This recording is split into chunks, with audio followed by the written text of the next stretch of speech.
Avatar: The Last Airbender is absolutely one of the greatest Western animated series ever made, which is ironic considering how much Eastern animation and culture inspired most of the design.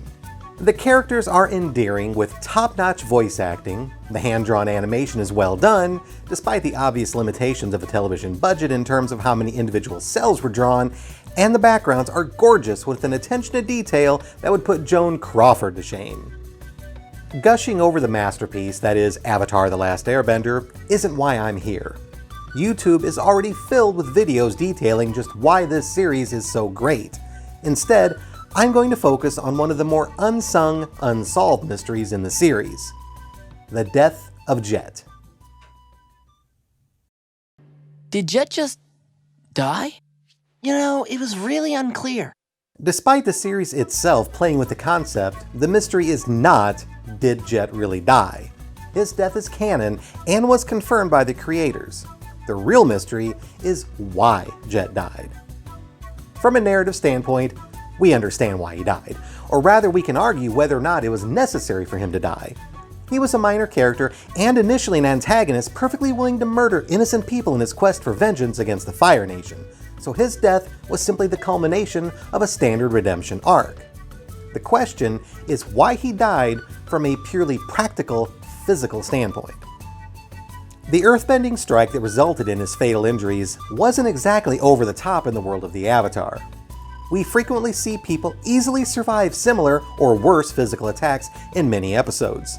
Such fighting was so rampant that it was even turned into a spectator sport in the subsequent Legend of Korra series.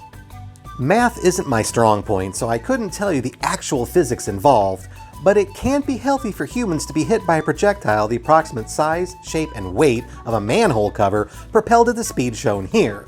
Yet, this is a common form of attack in the series, and no one is ever shown dying from them. Such blows are usually shrugged off like a hard punch from a sparring partner. Look how often the good guys throw attacks that would generally prove fatal. Sure, it's self-defense, but remember that Aang was a monk raised to respect all life. So much so that he suffered an existential crisis after being told he was expected to kill the genocidal Fire Lord. Aang's pacifism survived despite how many people were murdered by the Fire Nation, including all of his fellow air nomads. There's no way Aang would attack this aggressively if he didn't know his opponents were going to survive. This lack of casualties from heavy impact fighting emphasizes a fact that's mostly forgotten when discussing Avatar. Despite the heavy Asian influence in design, character races, architecture, and language, and the familiarity of narrative themes, whatever planet these stories take place on is not Earth. Just looking at the map and the title sequence should be enough to drive that point home, let alone all the magical creatures shown throughout the series, like flying bison and dragons, or the chimera-like badger moles and buzzard wasps. The king is having a party at the palace tonight for his pet bear. You mean platypus bear? No, it just says bear. Certainly you mean his pet skunk bear. Or his armadillo bear? Gopher bear? Just bear. This place is weird. But the ease by which brutal treatment is quickly shrugged off by everyone is evidence that the world featured on Avatar is populated with what we would consider superhumans. Obviously, the Benders have powers, but even the rank-and-file, day-to-day people you see in the background going to school, attending parties, or selling cabbages, My cabbages! would be physical gods on our planet. Despite their looks, Aang, Katara, Sokka, Toph, Zuko, and every other human featured in the series is anything but human. Avatar World is essentially Krypton, where everybody is Superman. With this in mind, let's look at the attack that killed Jet.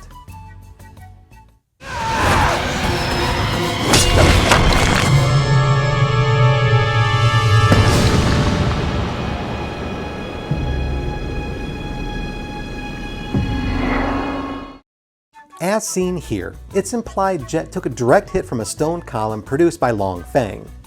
The pacing and editing of this scene makes it clear that this was meant to be a significant attack and one that was much more powerful than usual. The aftermath, however, makes this questionable. Contrast Jet's confrontation with Long Feng against the fight between Toph and the boulder. Toph hits her opponent with 3 simultaneous stone columns with enough impact to toss him completely out of the ring, flying well over 100 feet, to smash into a stone wall with enough force to crack it. A normal human being would have been left as nothing more than a smear. Yet the boulder survived and showed up later that same episode looking for a rematch. Long Feng's attack, however, was so weak that Jet landed mere feet away from the initial impact, yet it still proved fatal. Why? Why was the boulder able to shrug off the massive amount of force that tossed him around like a rag doll, while Jet quickly succumbed to injuries from an attack that didn't even push him beyond the recommended minimum number of feet required for social distancing? Is it because the boulder was a member of the Earth Kingdom? Traditionally, Earth Kingdom citizens were considered much stronger than those in the other nations, so are the boulders and others like him just naturally built to survive such impacts? But Jet was also from the Earth Kingdom.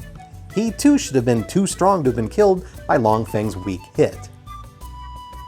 Did the boulder survive because benders are less affected by attacks from their own element? There are some pretty clear parental abuse-sized holes in that theory. So why did Jet die when everyone else in the series survived much more powerful earthbending attacks? My theory? Osteogenesis imperfecta, otherwise known as brittle bone disease. Or at least the Avatar world equivalent. Osteogenesis imperfecta is categorized by the severity of the symptoms, with type 1 resulting in easily fractured bones from otherwise minor trauma, while type 4 involves severe deformities. Jet's classification would be type 1, as he does not exhibit any obvious physical defects. Indeed, he is often seen engaging in the usual superhuman feats most Avatar fights exhibit, including high jumps and long falls with no ill effect. But just like on Earth, there could be varying degrees of the disease in Jet's world, and his symptoms may have been less severe, yet still bad enough, that the relatively mild attack by Long Feng was enough to prove fatal.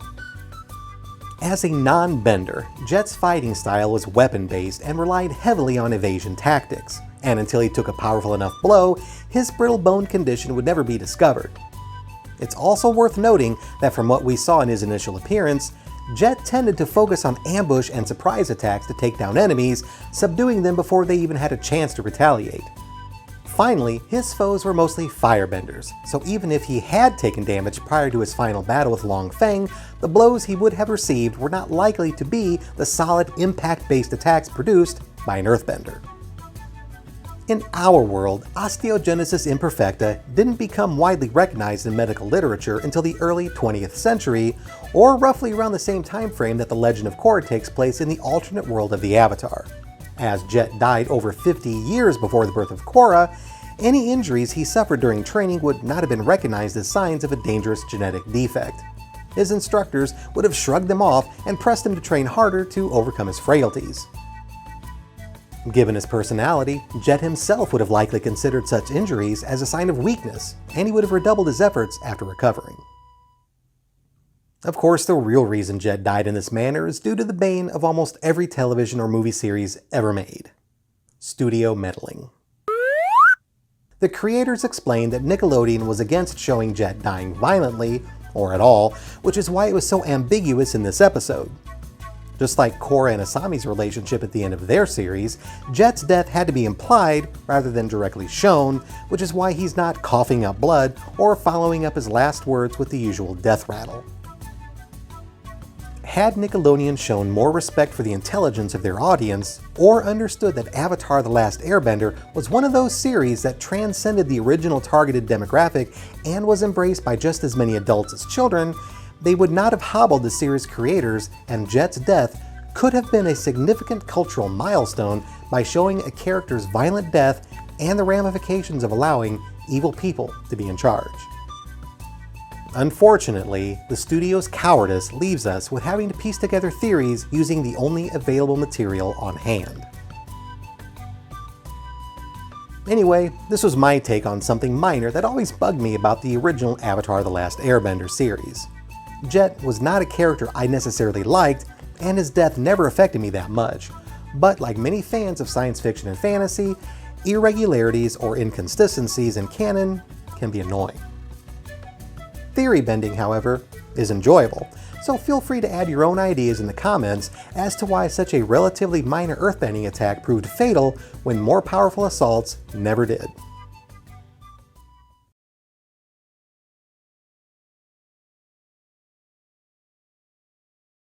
While editing this video, another unexplained mystery involving Jet occurred to me. The gang watched the Ember Island players performing the story of the Avatar, which includes both of their encounters with Jet. Zuko was unusually calm watching those scenes, considering he'd also fought Jet once, completely unrelated to Aang and the others.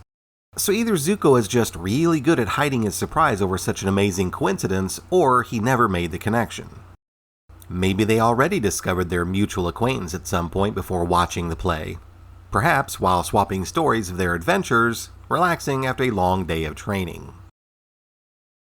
You know, Zuko, you gave us a lot of trouble, but you weren't the only one who did. This one time, Aang, Katara, and I saved an entire Earth Kingdom village from this crazy kid who wanted to drive the Fire Nation troops out of it. Actually, Sokka, he did manage to flood the village. But we did save all the villagers. And that's what's most important. That's crazy.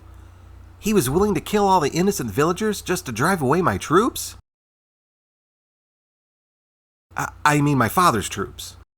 It's kind of understandable since his family was killed by the Fire Nation. There's a lot of that going around. Anyway, yeah, we stopped him. Well, I was off helping the villagers evacuate. Katara and Aang stopped him. We had a huge fight. He was hard to beat because he was really good with his twin hook swords. Yeah, those can be tricky. I dueled a kid once in Ba Sing Se who had a pair. He found out my uncle and I were Fire Nation and attacked us. I couldn't use bending, obviously, and he was almost as good as me with swords. How did you beat him? I didn't. Dai Li agents arrested him. It's weird because we first met each other on a refugee boat on our way to Ba Sing Se. After the two of us stole some food from the ship's captain, he asked me to join his gang, but I wasn't interested. That's funny. We ran into our hook sword guy again in Ba Sing Se too. Katara was really angry seeing Jet. I'm pretty sure they dated. No, we didn't! We were looking for Appa and Jet helped us find him. But he got killed by the guy who ran the Dai Li. That's rough, buddy. Wait, did you say Jet?